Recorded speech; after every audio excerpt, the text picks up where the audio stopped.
waaqayyo gooftaan immoo warri jara gadadamoo irratti humnaan ka'an waan jiranii fi warri wanta barbaachisaa dhabanis waan aadanii fi amma ani ka'uufan jedha. Gargaarsa isaan hawwanis akka argatan nan godhaaf jedhee jedha. Galanni waaqayyoof haa ta'u. Ameen. Maqaan waaqayyoo haa ulfaatu. Ameen. Sagalee kana namoota tokko lamas keessaa hirmaataa jiran yoo jiraatanii wangeelaa qabbannee faan engaddaa muraasa isaanirraa dhaga'aniiru. Yeroo muraasan dubbadha tarii daataan ani qabu yeroo dheeraan adeemsisuu danda'a. Garuu hammuman dubbadhutti immoo dubbi waaqayyoo akka inni humna qabu beekeen dubbadha. Mata duree akka jiru irrattan dubbadha. Waaqayyoo siif ka'a. Ameen. Waaqayyo siif ka'a mata duree jiru irratti achumarraan fudhadhee anamma waaqayyo ka'uufan jedhaa isuma jedhu irratti hundaa'een waaqayyo siif ka'a mata duree jiru filadhee egaa iddoo kana keessatti waan sadiitu argina. Jarri warra gadadamoo irratti humnaan ka'an waan jiranii fi ani amma waaqayyoofan ka'uufan jedhaa. Warri wanta barbaachisaa dhabanis waan aadaniif ani ka'uufan jedhaa. Inni jedhu kuni humna sadiitu argina jechuudha. Dhiibaa fi dhiibamaa fi warra dhiibuuf isa dhiibamu gaarraa immoo humni guddaan tokko innis waaqayyo inni ta'e akka jirutu argina. Waaqayyo isa dhiibuu fi isa dhiibamu gaarraa taa'eetu ani amma warra dhiibamanii fi warra cunqurfamanii fi warra gadadamanii fi warra fala dhabanii fi warra hiika dhabanii fi warra waan godhan wallaalanii fi ani waaqayyo nan ka'aa jedhe. Ameen. Maqaan waaqayyoo haa ulfaatu. Ameen.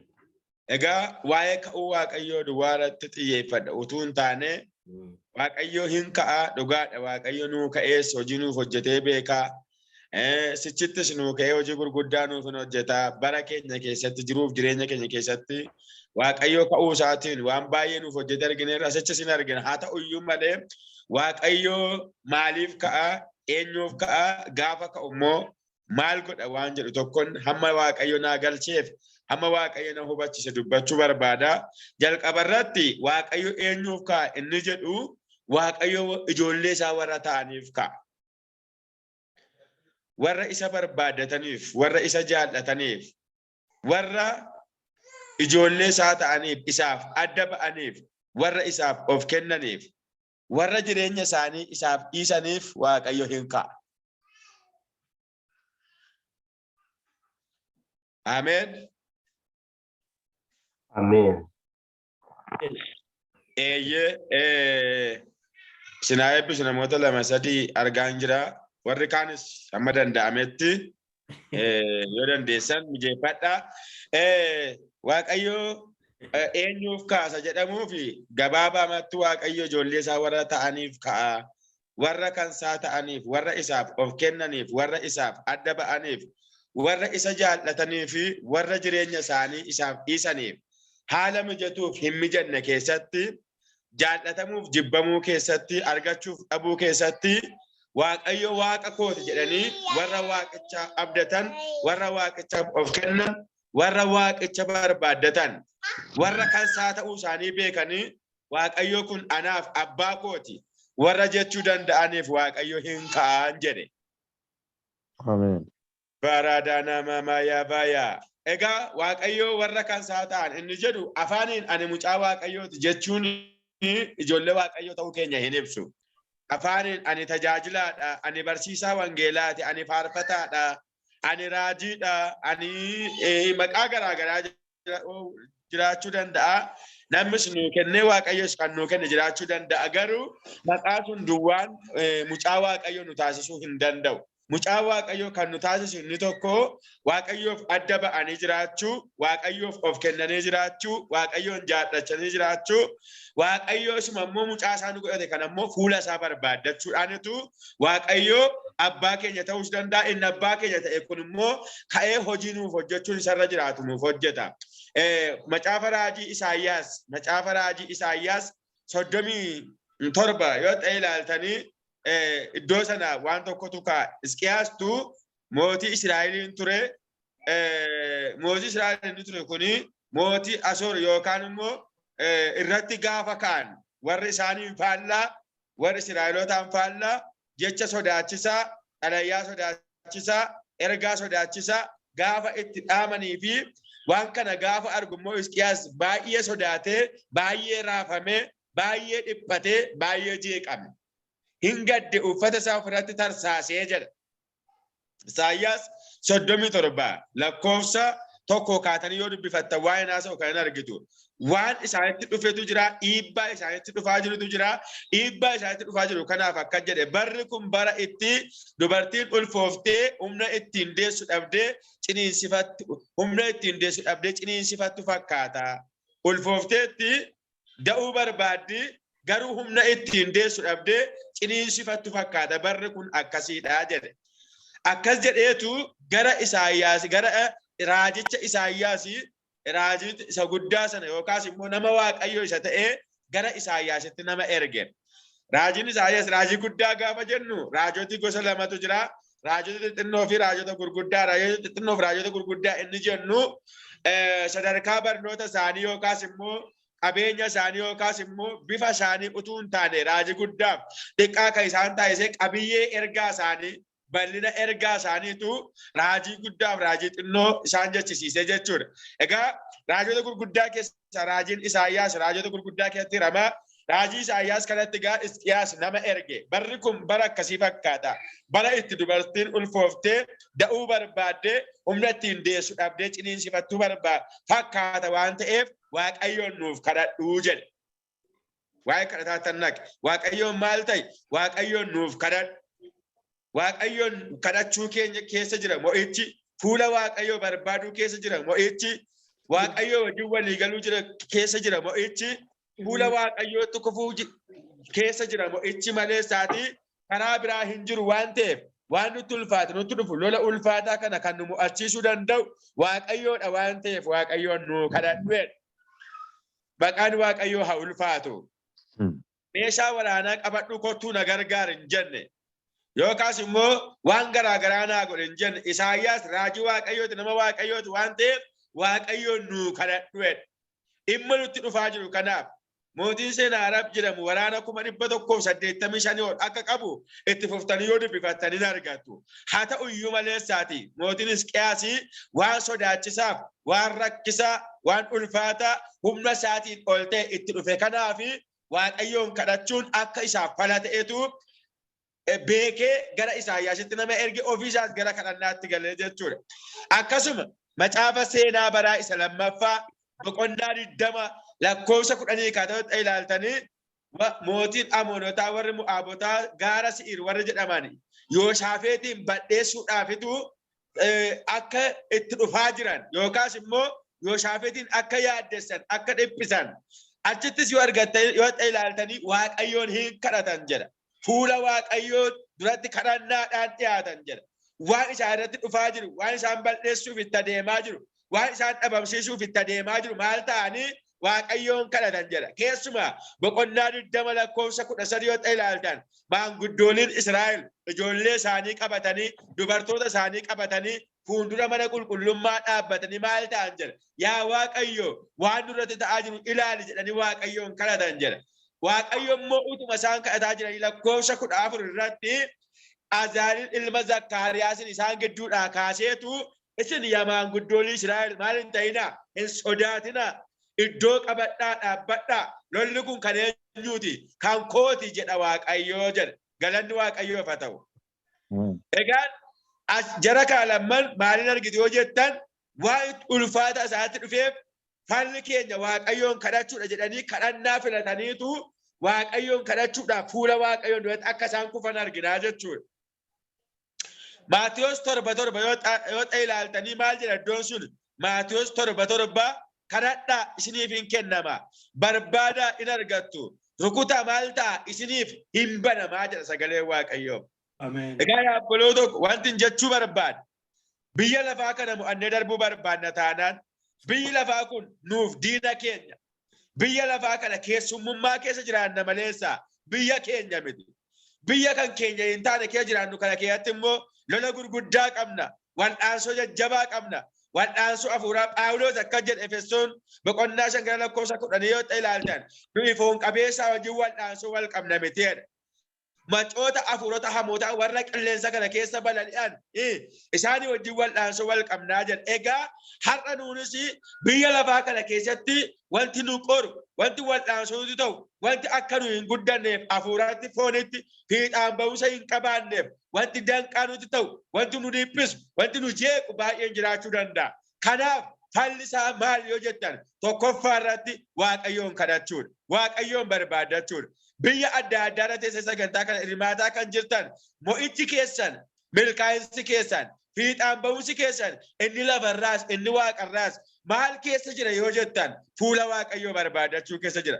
Waaqayyoo wajjin haasa'uu keessa jira. Dhimma ofii fudhatanii Waaqayyoon duratti dhiyeeffachuu keessa jira. Kanaafuu obboloota koo egaa Waaqayyo eenyuuf ka'a yoo jettan inni tokkoffaan ergaan koo Waaqayyo warra isa barbaadatan, warra dhimma isaanii irratti Waaqayyo fala kooti jedhanii Waaqayyoon abbaa falaa isaanii godhatanii Waaqayyootti dhimma isaanii dhiyeeffatan, warra fuula Waaqayyoo deddeebi'an. Egaa Waaqayyoon barbaadachuu jechuun akkasumatti miti.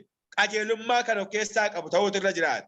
Qulqullummaan kan ta'e ta'uutu irra jiraata. Laphee qajeelaa yaada qullaadhaan ta'uutu irra jiraata. Akkasin ta'u taanaan garuu mo'icha hin qabaan, fiixaan ba'umsa hin qabaan, milkaa'insa hin qabaan. Kanaafuu kadhachuu duwwaa utuu hin taane kadhati keenya illee akkaataa ta'utti ta'uu qaba. Akkaataa ta'utti fuula Waaqayyoo duratti dhiyaachuutu irra jiraata. Walumaa gala garuu tokkoffaa irratti eenyuuf ka'a Waaqayyo, eenyuun gargaara Waaqayyo, eenyuuf hojjeta Waaqayyo, eenyuuf mo'icha laata Waaqayyo jettan warra isa kadhataniif ka'a Waaqayyo. Maqaan Waaqayyoo haa eebbifamu. Dhaga'amaa jira miti? Kanaafuu tokkoffaa irratti Waaqayyo warra isa kadhataniif, warra isa barbaadataniif, warra isa waammataniif, warra fuula isaa deddeebi'aniif ka'aan jedhe. Lammaffaan eenyuuf ka'a Waaqayyo? Lammaffaa irratti Waaqayyo eenyuuf ka'a? Akkaataa ta'utti inni lammaffaan maaltu Waaqayyoon nuu kaasa? Akka Waaqayyoon nuu ka'u maaltu godhe yoo jettan Waaqayyoon amanachuu. Kadhachuu duwwaanii kan qabu isa kadhannu Waaqayyootiin akka inni gochuu danda'u amanuu danda'uun dirqama. Waan kadhanneef Waaqayyoon amana jechuun hin ulfaatu. Yeroo baay'ee maal utuu namanii Waaqayyoon kadhannaan jechuu dandeessu warra sagantaa kaarra jirtan utuu namanii fuula Waaqayyootti kufanii Waaqayyoon kadhatamaa sirriidha. Waaqayyoon amanama garuu immoo yeroo baay'ee Waaqayyoon hin amanna jenna Waaqayyoon fuula isaa duratti kufnee kaane jilbeenfannee Waaqayyoon duratti dhimma keenya himanne achii kaane immoo akka waan Waaqayyo inni lammaffaan eenyuuf ka'a Waaqayyo, eenyuuf hojii hojjeta Waaqayyo, eenyuun gargaara Waaqayyo, eenyuuf fiixaan ba'umsa laata Waaqayyo yoo jettan warra isa amananidha. Macaafuma seenaa baraa lammaffaa boqonnaa 20 lakkoofsa 20 laqaa dubbifadhaa. Macaafa seenaa baraa isa lammaffaa boqonnaa 20 lakkoofsa 20 laqaa dubbisaa. Jarri kun gubbaatti ol deebitanii ilaaltan Waaqayyoon kadhataniiru. Waaqayyoos raajiitti dubbateera karaa Azaayiliin boqonnaa 20 lakkoofsa 20 irratti garuu Yooshaafet lafaa ol ka'ee dhaabbatee jedha. Isin yaa maanguddolis yaa warra Yihuudaa yaa warra Yerusaalem keessa jiraattanii Waaqayyo gooftaa keessan amanadhaa hin jabaattu ittiin jedhe. Maqaan Waaqayyoo haa eebbifamu. Amen. Haleluuyaa. Amen. Jarri kun kadhatanii irraan deebi'a. Akkuma Filiistiin jedhe boqonnaa 20 lakkoofsa 10 kaatoo dubbifattan kadhataan fuula Waaqayyoo duratti kadhannaa isaanii argitu jecha isaan jedhanii kaataa argitu. Yooshaafet garuu irra deebi'eetu boqonnaa 20 lakkoofsa 20 irratti isin yaa warra Yihuudaa yaa warra Yerusaalem keessa jiraatanii maal ta'a Waaqayyo gooftaa keessan amanadhaa maaliin taatu hin jabaattu ittiin jedhe. Jabaachuu barbaaddaa obboleessa ko, jabaachuu barbaaddaa obboleettii ko, diina kee mo'achuu barbaaddaa obboleessa ko. Waaqayyo humna akkasii ta'uu barbaaddaa. Waaqayyo waan si rakkise irratti olaantummaa akkasii laatuun barbaaddaa. Waaqayyo gooftaa kee amanadhuun jabaattaa. Amen. Haalli ati keessa jirtu gooftaa amanachuu si keessatti hin hir'isin. Wal'aansuu ati keessa jirtu gooftaa amanachuu si keessatti hin xinneessin. Waraansi ati keessa jirtu ari'atami ati keessa jirtu milkaa'uu dadhabuun ati keessa jirtu. Waaqayyoon amanachuu hin dadhabsiisin. Waaqayyo gooftaa kee amanadhu hin jabaattaa. Waaqayyo gooftaa keessan amanadhaa hin jabaattu jechuun humna argattu. Fuula duratti adeemuudhaaf humna argattu. Mo'icha argattu jechuudha. Yooshaafeti waaqayyo gooftaa keessan amanadhaa hin jabaattu raajonni waaqayyo dubbatan immoo maal ta'an dhaga'aa maqaan waaqayyo haa eebbifamu. Amen. Baraka raajiin nutti nirranne ergaan guutuudha. Silkiidhaan namni nuuqatee ergaa nutti hima. Sagantaa akkasirratti raajii baay'ee nutti raajama. Raajiin raajamuuf amantuu nuyi qabnu garuu wal darbee nutti mul'ata. Waaqayyo waan baay'ee haasa'a. Inni waaqayyo biraan ta'e silayyuu miti. Wantumti waaqayyo haasa'ee laphee keenyatti haasa'ee jilbeenfanneetu kadhannu keessa keenyatti karaa deemnutu kadhannu waajjira keenya keessa teenyutu kadhannu laphee keenya irratti waaqayyo waan ta'e tokko nuun jedhee yeroo nuti shakkinu baay'eetu jira. Hin shakkin amanadhu hin jabaatta. Waaqayyo kee hamma dubbate ga'a. Amen. Hallelujah. Amen. Mee waaqayyo hamma dubbate ga'a jedha. Waaqayyo hamma dubbate ga'a. Amen. Hallelujah. Amen. Lammaffaa irratti waaqayyo eenyuuf kaasa jedhamuu fi warra isa amanataniif ka'an jedhe. Amen. Macaafa seenaa bara lammaffaa boqonnaa 20 lakkoofsa 20 dhaqaa dubbifadhaa jedheen ture. Yoo shaafeet akkas jedhe boqonnaa 20 lakkoofsa 17 lakkoofsa 10 yoo ta'e ilaalta waaqayyoon kadhataniiru boqonnaa 20 lakkoofsa 14 irratti immoo waaqayyo raajii isaan gidduudhaa kaasee hin sodaatinaa jedheera. Garuu yoo shaafeet akkas jedhe macaafa seenaa bara lammaffaa 20 irratti isin yaa warra Yihuudaa yaa warra Yerusaalem keessa jiraatanii maal ta'a jedhan jedhe waaqayyo gooftaa keessan amanadhaa maal taatu hin jabaattu ittiin jedhee jedha. Maqaan waaqayyo haa eebbifamu. Amen. Agartaniittu jabaachuun mo'achuun gara fuulaa duraatti adeemuun maal keessa jira yoo jettan waaqayyo ofii amanachuu keessa jira. Waaqayyo ofiitti hirkachuu keessa jira.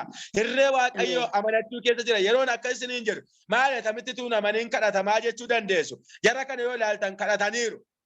Waaqayyo itti dubbateera. Garuu yoo shaafeet irra deebi'eetu isin warra Yihuudaa warra Yerusaalem keessa jiraatanii waaqayyo gooftaa keessan amanadhaa jedhe. Har'ayyuu ergaan isiniif qabu yoo jiraate waaqayyo gooftaa keessan amanadhaa. Amen. Biyya keessa jirtan kana keessatti haala keessa jirtan hundumaa keessatti biyya keessa kan jirtan ala kan jirtan hundumaaf ergaan ani qabu waaqayyo gooftaa keessan amanadhaa. Hin jabaattu. Waaqayyo warra amanataniif hin ka'a. Amen.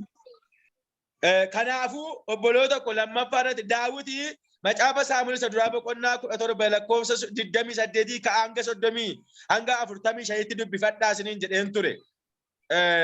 Maal jedhe Daawitii gaafa Saa'ol Gooliyaad Israa'elootatti ga'isuu jalqabu obbolaa isaatiif galaa qabatee dhaqeetu gaaffii garaagaraa gaafa inni gaafatu gaaffii sana gaafa inni dhiisuu danda'u namoonni dhiisuu diduu Saa'olitti waa'ee isaa himnaan Saa'ol ofitti waame si inni dhaqee lola jedhu ennaan eeyyee ana jedhe. Achi booddee waa'ee Gooliyaadiiti tarreessuu jalqabe. Waa'ee Gooliyaadiin beekamtii Gooliyaadiin meeshaa lolaa Gooliyaadiin innummaa kee lolatti guddachuu Gooliyaadiin Daawititti gaafa inni tarreessu Daawit akkas jedhe inni lafa onaatti na wajjiniin ture har'as waaqayyo na wajjiniin ta'a jedhe. Amen. Kana jechuun waaqayyoon amanate kaaduu miti. Yeroo lolaa abbaa kootichaa ture leencaaf amaakitti bahuddaa yeroo inni dhufu afaan duukaa bu'ee rukutee harkaan nan baasa. Yoo inni itti galagale immoo liqinsituu isaanan qaban ture. Inni achitti na wajjin ture har'as na wajjin jira. Namichi dhannan qabanne kun akka bineensota keessaa isa tokko hin ta'a jedhe. 45 irratti yoo ilaaltan immoo akkuma waaqayyo isaa amanatee Gooliyaadiin rukutee galagalcheetu Israa'elootaaf hiika fide. Israa'elootaaf mo'icha fide. Kun maal keessaa dhufe yoo jettan hirree waaqayyoo amanachuu, dandeettii waaqayyoo amanachuu, humna waaqayyoo amanachuu keessaa dhufe. Kanaafuu waaqayyo yoo jettan eenyuuf hojjete yoo jettan eenyuun gargaara waaqa yoo jettan warra isa amanatan gargaara waaqayyo. Warra isa amanatan waaqayyo. Amen. Maqaan waaqayyo haa eebbifamu. Amen. Amen. Lammaffaa isa kana sadaffaa waaqayyo eenyuuf ka'a? Waaqayyo karaa warra waaqayyo karaa isaan dabarsee fide yaadatanii waaqayyoon galateeffataniif ka'a waaqayyo. Warra naa kennii duwwaadhaan mataa waaqayyoon dhukkubsan utuu hin taane warra yeroo hundumaa isa gargaaramaniif galata hin qabne naa kennii duwwaadhaan waaqayyoon rakkisan utuu hin taane karaa waaqayyo isaan dabarsee fideef warra galata qabaniif ka'a waaqayyo. Baay'een keessan iddoo irra jirtan kan jirtan waggaa 15 irraa, waggaa 20 irraa, waggaa 30 irraa, waggaa 10 irraa iddoo irra jirtan kan jirtan ana dabalatee karaa nuyi darbuu hin dandeenye baay'ee dabarsee nu fide Waaqayyo. Haala nuyi mo'achuu hin dandeenye baay'ee nu moosise Waaqayyo. Ameen. Waan nuti humna hin qabne baay'eetti humna nuu ta'e Waaqayyo. Ameen. Lafa nuyi abdii kutannee ofirra gatteenyetti Waaqayyo harka qabee nu kaasee nu fide Waaqayyo. Ameen. Karaan darbinee dhumne nutti yaadatamuu qaba. Karaan harka Waaqayyoon darbinee dhumne, karaan Waaqayyo keessatti du'a nu oolche, karaan Waaqayyo keessatti salphina nu oolche yaadatamuutu irra jiraata.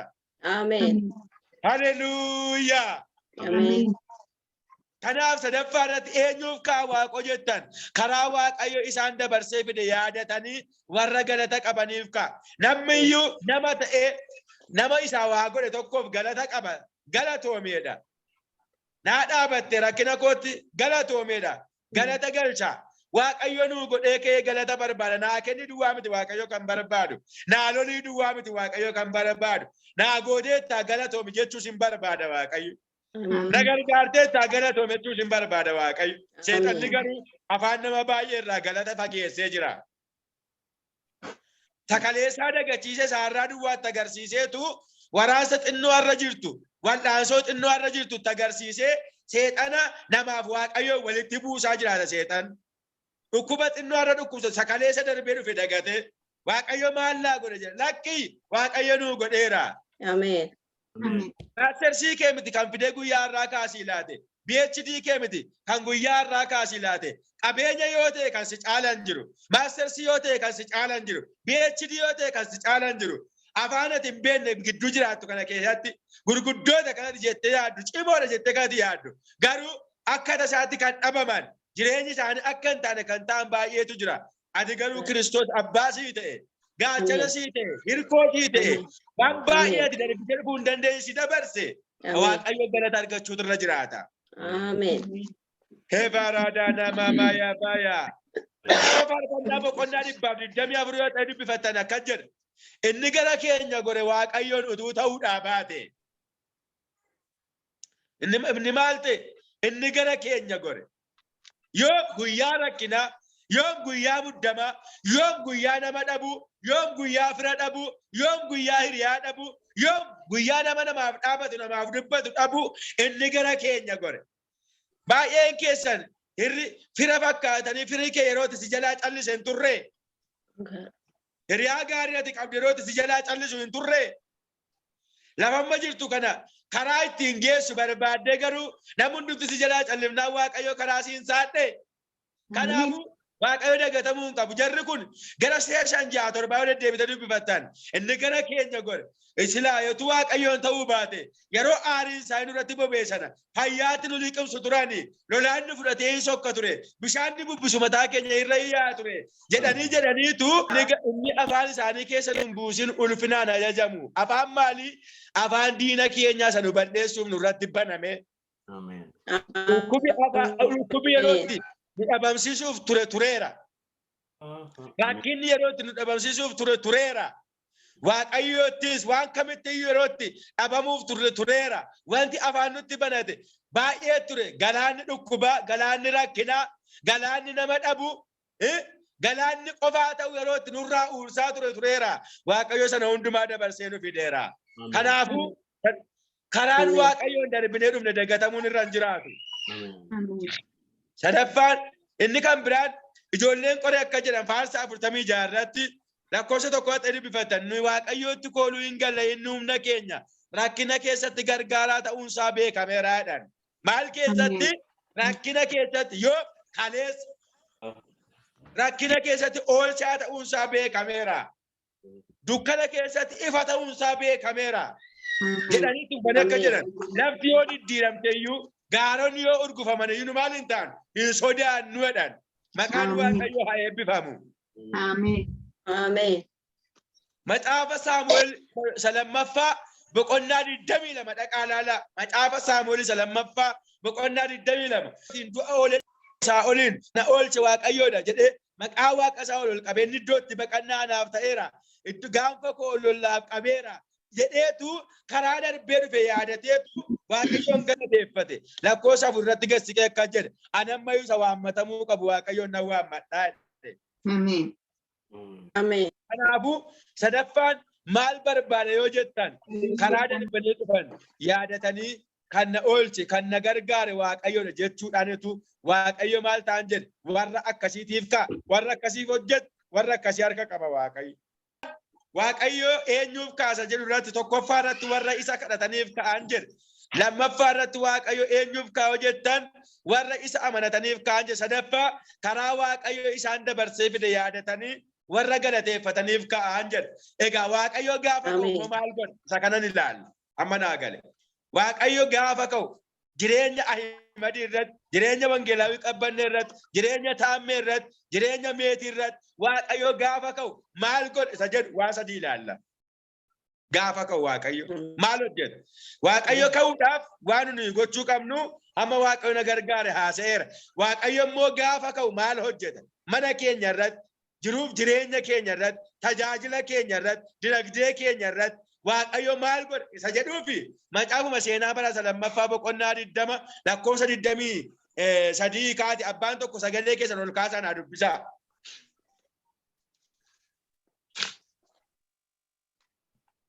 Hallelujah.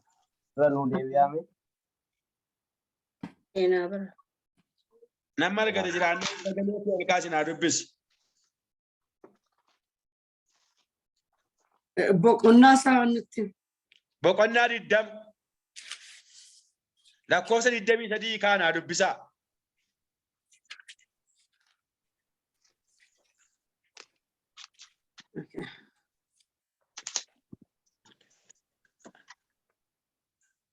Dubbisu. Eeyyee. Seenaa baraa isa lammaffaa boqonnaa 20 lakkoofsa 23 kaati. Akkas jedha maqaa Yesuusiin nan dubbisaa. Warri Amooniif warri Mo'aab warra tulluu Se'iirraa dhufan irratti ka'anii rukutanii isaan hin fixanii. Warri Se'iir erga lafarraa balleessanii immoo walii isaaniitti garagalanii wal hin balleessanii. Ameen. Hinga itti fuftainaa dubbiftu. Walii isaanii lolanii waliin fixanii deebi'anii immoo walii isaaniitti maal ta'an jedha galagalan jedha. Kana kan godhe maal yoo jettan Waaqayyoon kadhachuu Waaqayyoon amanachuudha. Waaqayyo immoo maal godhe warra isa kadhatan kana warra isa barbaadatan kanaaf diinota kaleessa isaan yaaddessan diinota kaleessa Yooshaafeet fa'aa Israa'eloota dhiphisan warra kaleessa humna qabna jedhan warra kaleessa beekamtii qabna jedhan warra kaleessa wal ijaaranii itti dhufan akka isaan walitti deebi'an godhe Waaqayyo akka isaan wal nyaatan godhe Waaqayyo akka isaan walii isaanii wal fixan godhe Waaqayyo har'as Waaqayyo gaafa ka'u maal godha mana keef gaafa ka'u maal godha jireenya keef gaafa ka'u maal godha yoo jette Waaqayyo diinota kee walitti deebisa diina fayyaa kee walitti deebisa diina mul'ata walitti deebisa diina dinagdee kee walitti deebisa diina guddina kee dhinaafee karaa garaa sirratti ka'u wal ijaaru maqaa kee balleessuudhaaf seenaa kee xureessuudhaaf sasirratti ka'u hidhamamsiisuudhaaf sasirratti ka'uutu Waaqayyo walitti deebisa gaafa ka'u. Ameen. Amen. Hallelujah. Amen. Mee Waaqayyo diinota koo walitti deebisa jedha. Waaqayyo diinota koo walitti deebisa. Ameen. Akkasin amanantan isiniif haa ta'u. Amen. Ameen. Jarri kun Yooshaafeet fa'aa nukuleerii qabatanii itti ba'an miti. Meeshaa zamanaa ammayyaa kan ta'e qabatanii itti ba'an miti. Waaqa isaanii kadhatanii, waaqa isaanii amanatanii, waa isin butti gara gadiitti Waaqayyo gaarii jedhanii Waaqayyoonis galateeffataniiru. Haa ta'u iyyuu malee Waaqayyo maal godhe? Diina humna Yooshaafeet fa'aati holii Waaqayyo walitti deebi'anii akka isaan wal fixan godhe. Har'as gaafa kadhattu gaafa amanattu karaa darbitee dhufte yaadattee gaafa galateeffattu Waaqayyo maal godha yoo jette mo'ichatti fufiinsaa sii laata. Amen. Amen. Amen. Fiixaan ba'umsatti fufiinsaa sii laata. Amen. Milkaa'insatti fufiinsaa sii laata. Amen. Yeroo baay'ee guungummiidhaan waan mo'icha arganu nutti fakkaata. Yeroo baay'ee aariidhaan waan mo'icha arganu nutti fakkaata. Annama hin ta'u waaqayyoos nan beeku jechuudha waan mo'icha arganu nutti fakkaata akkas miti. Mo'ichi maal keessa jira yoo jettan kadhachuuf amanachuuf galateeffachuu keessa jira. Gaafa isin kana gootan waaqayyo hin ka'a. Waaqayyo immoo gaafa ka'u diinota kee akka isaan walitti deebi'an godhaan jedhe. Ameen. Inni tokkoffaan isa kana irratti baay'ee yeroo koon fudhadhu daqiiqaa 11 isinii kadhachuun barbaada waan ta'eef isa irratti baay'ee yeroo koon dabarsu. Tokkoffaa waaqayyo gaafa ka'u maal godha yoo jettan mo'icha itti fufiinsaa maal godhan jedhe isiniif laata yookaas immoo diinota keenya walitti deebisaa isiniin jedhe. Lammaffaa lakkoofsa 26 dubbisaa. Akkas jedha guyyaa afuraffaatti immoo waaqayyoon galateeffachuuf dachaa barakaatti walitti hin qabaman. Kanaaf dachaan isaan itti waaqayyoon galateeffatan sun hamma har'aattiyyuu dachaa barakaa jedhame. Maqaan waaqayyo haa eebbifamu. Ameen. 25 yoo ta'e ilaaltan diinonni isaanii akka walitti deebi'anii guyyaa 3 guutuu immoo diinonni isaanii irraa dhuman boojuu diina isaanii irraa hirmaataniitu guyyaa arfaffaatti maal jedhan jedha. Waaqayyoon galateeffatanii dachaa barakaa jedhanii maal ta'an hin moggaasan jedha. Maqaan waaqayyo bara baraan haa eebbifamu.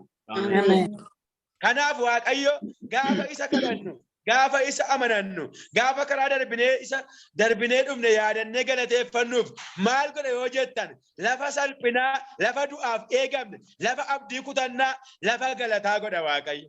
Ameen. Marabara dana mama ya baya ergaan si qaba dhugaan sitti obboleessa ko obboleettii ko kadhadhu amanadhu galateeffadhu lafa seexanni hin salphata siin jedheetti waaqayyo dunkaana galataa si dhaabsisa. Waaqayyo dunkaana galataa si dhaabsisa. Waaqayyo ulee galataatiin mana kee ol seena. Ulee salphinaatti seexanni si dha'uudhaaf jedhe. Ulee kisaaraa seexanni itti si rukutuuf wal ijaare. Ulee du'aa seexanni itti si rukutuuf wal ijaare. Harkaa caccabsee ulee galataa harka kee kaa waaqayyo. Maya ya ba ya da mama ya ba ya. Namooti waaqayyo har'a galgala kaasa galee kaa dhagaa jirtan abaluu keessan hin barre nama waaqayyo seexan harkaa ulee salphinaa harkaa caccabsee ulee du'aanni sii qopheessu harkaa caccabsee ulee badiisaanni sii qopheessu harkaa caccabsee ulee galataa waaqayyo harka kee kaa'utu jirta as gidduu. Ameen. Hallelujah. Amen. Maqaan waaqayyo haa eebbifamu. Ameen. Maqaan waaqayyo haa eebbifamu. Ameen. Amen. Kanaaf lammaffaan gaafa waaqayyo nuuf ka'u maaltu ta'a yoo jettan waaqayyo warra silaa baduudhaaf eegaman warra silaa salphinaaf eegaman warra silaa cabuudhaaf eegaman warra silaa diigamuuf eegaman isa hambiseetu warra isa kadhatan warra isa amanataniif maal godhan jedhe waaqayyoon galateeffachiisaa. Iddoon galataa warra waaqayyo gargaare immoo kan dagatamee darbu miti. Kan dhaloonni wal amma irraattu maal jedha dachaa barakaa jedhamee hin waamaman. Lafa salphinaatu lafa darbii isaa wal harkaa fuudhamee dubbatamu ta'e. Hadhayyuu ergaan siif qaba. Lafa seexanni sin dhabamsisa jedhetti waaqayyo galata seenaa qabu siif uuma. Galata seenaa qabu si himsiisa. Waaqayyo waan maqaan isaa darbii dabarsaa irratti dhaamu siif hojjeta. Amen. Inni sadaffaaf inni dhuma waaqayyo warra isa kadhataniif warra isa amanataniif warra karaa darbee dhufanii yaadatanii isa galateeffataniif gaafa ka'u maal godha yoo jettan waan isaan of harkaa dhabanii itti boo'aa turan harka kaa'ee fuula diinota isaanii isaan dhaaba. Ameen. Haannaan macaafa Saamu'eel boqonnaa tokkotti ilaaltan lakkoofsa tokko kaatanii baay'ee nama lolamtuudha. Baay'ee nama ceephoo piniinaati waraansa qabduudha. Ilkaan abbaa manaa isheetiin immoo jajjabina hiika hin qabne nama jajjabeeffamtuudha. Jajjabina hiika hin qabne jechuun maal jechuudha beektuu akka naa galutti nama akkaataa adda addaatti saagala waan ta'eef. Ilkaanaan akka jedha maaliif boossaa maaliif dhiphattaa ani ijoollee 10 irra siif hin caalu kun jajjabina hiika hin qabneedha. Ilkaanaan abbaa manaa ta'uu danda'a malee ijoollee ta'uu hin danda'u. Ilqaanaan waan abbaa manaarraa eegamu bahuu danda'a malee bakka ijoollee bu'ee Haannaa gammachiisuu hin danda'u. Garuu ani ijoollee kudha irra siif hin caalu ta'uu hin danda'u. Haannaan kanaan jajjabaachuu hin dandeenye. Macaafuma Saamu'eel isa duraa boqonnaa tokko lakkoofsa 12 ilaaltan immoo Eeliin luba mana Waaqayyootiin caba hamaa cabde. Haannaan gadda garaa isheetii hidhii ishee sosocho'a hidhii isheetii fagootti argeetu jedha Eeliin. Amma yoomiitti machoofta dhaqisatti machoofte kana of keessaa baasi ittiin jedhee jedha. Haannaan garuu hin machoofne. Wal'aansoo keessa jirtuuf caba keessa jirtutu Waaqayyoo isheetti machaa jirti. Ishee marraa dhageenya. Isheen maal jette? Waa'u yaa gooftaa koo an dhugaatii nama macheessu hin dhunne. Dubartii gadda garaa qabdudha. Gadda garaa kooti moonyuun durattan dhiyeeffachaa jira. Waaqayyoo koo duratti Haannaan caba karaa hedduu qabdi. Piniinaan hin waraanamne. Abbaa manaan immoo jabina hiika hin qabne. Yookaas immoo jajjabina garaa Haannaa fayyisuu hin dandeenye jajjabeeffamti. Eeliidhaan immoo machooftu ittiin jedhama. Waaqayyoo garuu guyyaa tokko keessaa guyyaa tokko isheen dhabdee boosu sana harka ishee kaa'eetu isa dhabdee boosu sana immoo baattee akka isheen fuula Eelii dura dhaabbattu godhe Waaqayyo. Ameen. Haleluuyaa. Ameen. Haannaan isa dhabde sanaaf oobdii warra ormootaa hin nanne. Mana xonqaa hin nanne, mana qaalluu hin nanne, mana dabtaraa hin nanne. Isuma gadameessa ishee cufe Waaqayyo wajjin haasofti. Inni ishee itti haasoftu Waaqayyo immoo dhufeetu ishee ittiin madooftu sana harka kaa'ee fuula warra ishee madeessanii akka isheen baattee dhaabbattu godhe Waaqayyo. Ameen.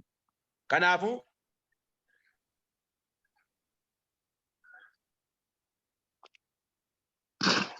sadaffaan Waaqayyo gaafa ka'u maal hojjeta? Yoo barbaachisaa of harkaa dhabanii aadiif waan barbaachisaa isaan dhabanii aadan akka isaan argatan godha Waaqayyo. Dhagaamaa jiraa? Dhagaama.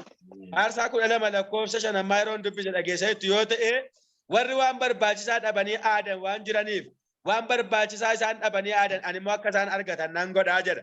Haannaan waan barbaachisaa dhabdee aadaa turte, waan barbaachisaa dhabdee madaa'aa turte, waan barbaachisaa dhabdee boo'aa turte. Waaqayyo isa barbaachisaa isheen itti boosu sana mucaa kakuu, mucaa dhalootatti darbee waa'een isaa haasa'ama. Daani amma Bersaabaatti nama ergaa Waaqayyoo nama himu Waaqayyo harka irratti baachise. Har'as Waaqayyo gaafa sii ka'u, Waaqayyo gaafa siif dhimmu, Waaqayyo gaafa siif hojjechuuf murteessu, Waaqayyo maal godha yoo jette waan barbaachisaa ta'e, waan si barbaachisu, waan siif ta'a jedhu ati dhabdee itti boosu sana Waaqayyo harka kee kaa'ee fuula diinota kee si dhaaba Waaqayyo. Ameen. Maqaan Waaqayyo bara baraan haa eebbifamu. Ameen. Dhageenya Waaqayyo nuuf haa eebbisu. Ameen. Waan sadii kaasee tokkoffaa irratti eenyuuf kaasa jedhamuuf Waaqayyo warra isa kadhataniif kaan jedhee lammaffaa irratti eenyuuf kaa Waaqayyo warra isa amanataniif kaa sadaffaa eenyuuf kaa Waaqayyo karaa darbanii dhufan yaadatanii warra Waaqayyo isaan dabarse galateeffataniif kaa.